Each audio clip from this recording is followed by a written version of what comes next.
Greetings, fellow battalions. It's Alex from Metal Master Kingdom. We are at the Phoenix Concert Theater today for the European Invasion Tour featuring Kreator and Sabaton.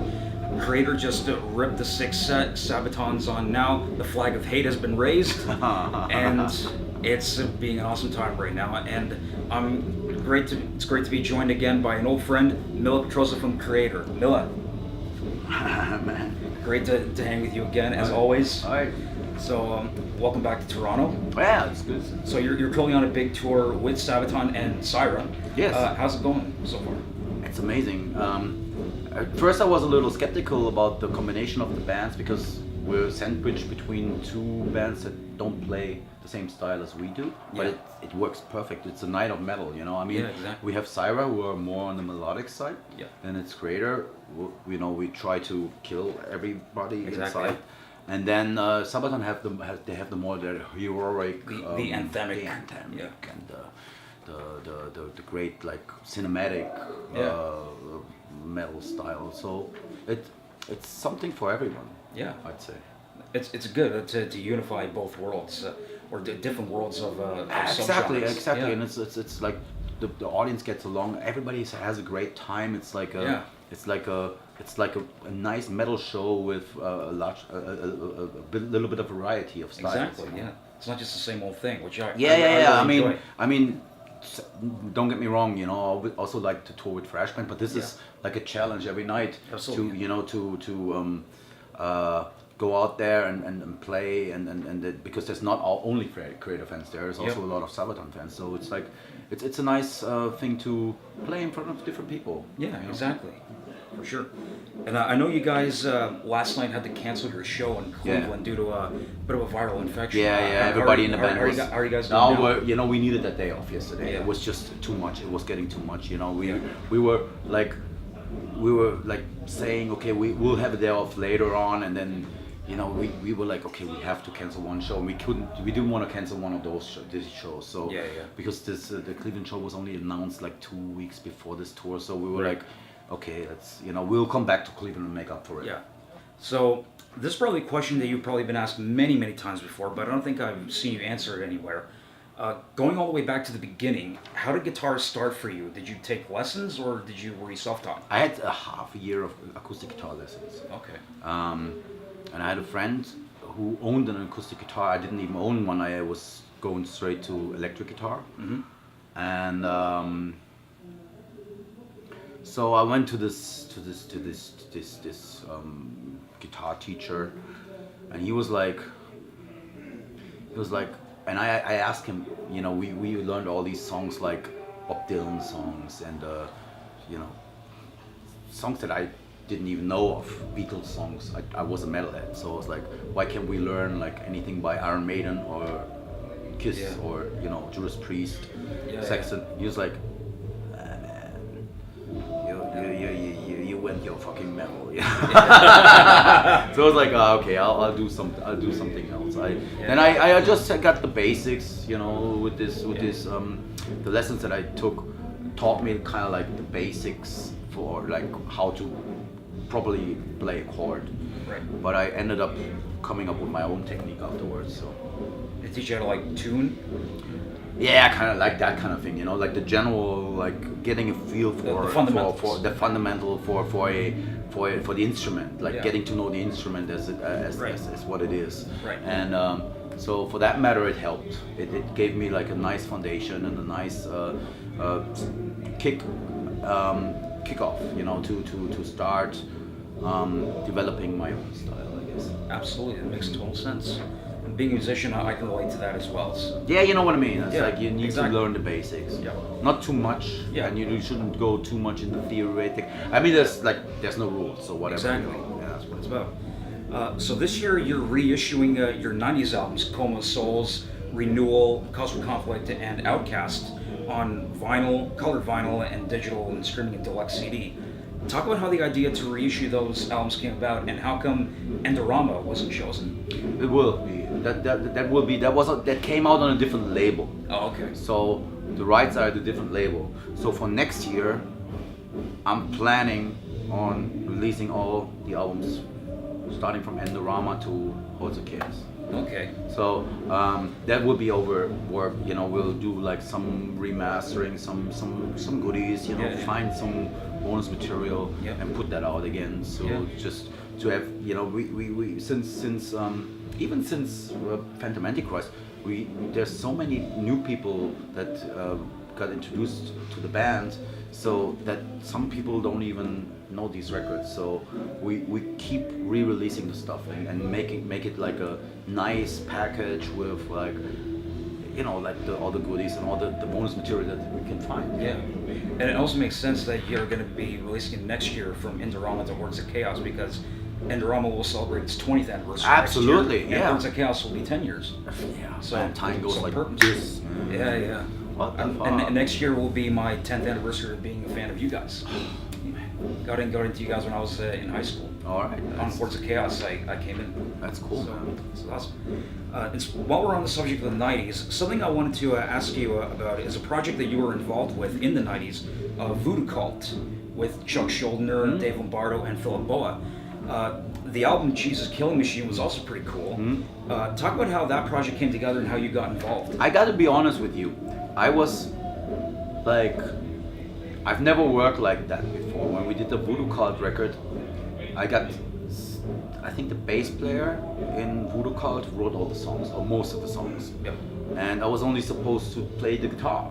Right. And then Chuck was supposed to play his guitar part, and Dave played his drums afterwards. Yeah. So we never met in a rehearsal room or anything like that. But that's like Philip is a very great musician when it comes to indie rock. He has his own style and he has a huge following in Germany. Yep. And that's the way he works. And I was introduced to a totally different style of working in the studio, because when we write songs, we go into a rehearsal room, old school. We go in one room and just jam and play and work on the songs until they're done.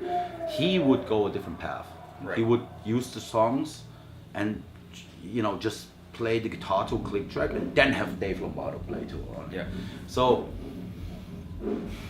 I wasn't in control, so I was only like there to join the project. And of course they did a tour afterwards, and I had scheduling conflicts, so I couldn't go be on the tour. But it was an interesting time. Yeah. I think it was a nice mix of people. Yeah. We had Paris from the Chromax even. And Chuck was on it, and there was so many like different like musicians. Yeah. So it was a one of a kind of project. Yeah. Which I think could have been even better if we would all gotten together. And just be inspired by each other. Exactly. So it was more like Philip's thing. He wanted to write a metal record, and so that's what came out. And I didn't write on that record. Right. So I was just there to play the heavy guitar, me and 3 other guitar players or something. Right. But it was like, definitely it was a cool kind of little project there. Yeah. It's cool stuff. Any plans for a book? I mean, No? Yes and no. I mean, there is a German book already, but it's very short. So I have a friend, and he has a fanzine in Germany called Ox magazine, and hardcore metal magazine, really really cool, very detailed. And he was the translator for the Dead Kennedys book that came out. Okay. So me and him, we talked about writing a book together. Right. And I would love to do it, but like everything I do, it has to be cool and perfect, and the ultimate book that comes out. Exactly. So I need the time. Yeah. And I don't have the time when I'm touring all the time. Right. So it's a little hard to actually find the right mindset to go into details.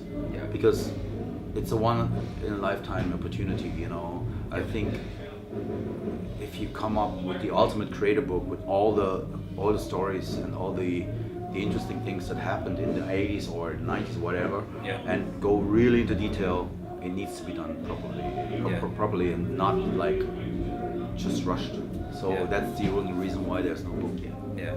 and maybe include some maybe never seen before Something, photos. yeah, exactly. Some stuff. Some you know, really interesting stuff Yeah, for fans some, to, some yeah, exactly. And that needs a lot of research, a lot of like going, contacting people and trying to, get all these stuff together in order to print and make it the ultimate Kreator book. Yeah. So as long as it's not the ultimate, there will be no book. You know what I mean? Exactly. So I just have a couple of lightning round fun questions right now. So, what's the one song you wish you wrote? Oh, there's so many, man. There's so many good songs out there. Yeah. I mean, starting It doesn't have to be a metal song or anything. It could be anything. I wish I wrote The Sentinel by Judas Priest. Oh, that's a good one. Yeah. Dun, dun, dun, dun, dun. While we're on the subject of that, we wish y'all our best to Glenn Tipton. Oh yeah, absolutely, man. Yep. Get well Yep. soon, man. Yep. All the power. I mean, that's only one of the many songs that I wish I wrote, and maybe I wish I wrote the song "In League with Satan" by Venom. Venom, that's a good one. Awesome. and many more. Yeah. I can totally relate. Like every time I think of a song I wish I wrote, I could go from metal to like maybe say "Imagine" by Lennon or Oh, something. yeah, exactly. Yeah, Those yeah. are we can go like all night. Yeah, exactly. So what's the craziest news story or rumor you've heard about yourself or the band? There's not so many crazy stories going around. I mean, there's some people that's more a local thing that would kind of like lookalikes that would go like, I'm the guy from Kreator, and then sometimes I heard like, oh, you've been to this club then and I wasn't there. So, but there was a guy who said that he was you, and so that's like crazy as it gets. But other than that, Nothing too fun. there might be some stuff, but Yeah. I would have to think That's about fine. That's fine. Okay, and now I like to do something that I like to do called the one album round, where I name a few bands, and you have to name one record that you can keep from those bands forever. Mm-hmm. One record. So Metallica. I would go for Justice for All. Okay, cool. Megadeth. I would go for Keith Sales. Me too. Slayer. Seasons in US. Good one. Rush. Moving Pictures. Awesome. Sabbath. First one. Okay, Excellent. awesome. Maiden. All of them. Except for the Blaze no Bailey? disrespect, but except for the Blaze Bailey stuff. Okay. all opinions are okay. Priest. Screaming for Vengeance. Me too. And last one, Death. Spiritual Healing. Awesome. Okay, and so just to wrap things up, the last question. I know you guys still have a lot of touring left to do on Gods of Violence, but have new riffs started coming together for the next album? I could play it to you right now because they're all on my iPhone, but I won't. But Damn it. It's not nothing set in stone yet. I mean, to be honest, I'm not in a creative mindset yet. Right. And I need some time off. Yeah. I need to have a life outside the band before I can be creative. Yeah, exactly. And And Gods of Violence is still It's fresh. still fresh, man. So everyone, if you haven't picked it up, go pick it up. It's amazing. You know what I mean. So it's like it feels like it just came out like a couple of weeks ago, but it's I know. almost I a know. year now. Oh, it is a year. Yeah.